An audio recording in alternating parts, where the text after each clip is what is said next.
தேங்காய் எண்ணெய் எதற்கெல்லாம் பயன்படுத்தலாம் அப்படின்னு கேட்டிங்கன்னா, உங்களுக்கு அசிடிட்டி, வயிறு எரிச்சல், வயிறு சம்பந்தப்பட்ட பிரச்சனைகள் இருக்கு, அல்சர், தீராத வாய்ப்புண் இருக்கு அப்படின்னு சொன்னா இந்த மாதிரியான பிரச்சனைகளுக்கும் நீங்க தேங்காய் எண்ணெயை பயன்படுத்தலாங்க. ஸோ ஈஸியா நமக்கு நல்ல ரிசல்ட் இருக்கும்.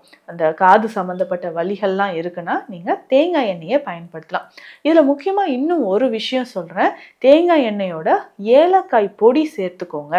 உங்களுக்கு எவ்வளோ எண்ணெய் தேவைப்படுதோ அதுல ஒரு 1/4 டீஸ்பூன் அளவுக்கு ஏலக்காய் பொடி சேர்த்து, தேங்காய் எண்ணெயோட ஏலக்காய் பொடி சேர்த்து நீங்கள் ஆயில் புல்லிங் பண்ணலாம். ஸோ இந்த மாதிரி செய்யும்போது நம்ம உடல்ல நிறைய நன்மைகள் உங்களுக்கு நடக்க ஆரம்பிக்குது. ஸோ அந்த பித்தம் அப்படின்றது குறையும். ஸோ பித்தம் அதிகரிச்சதுனால கண் எரிச்சல் வர்றது, தலைமுடி நரைத்து போகிற பிரச்சனை இருக்கும்.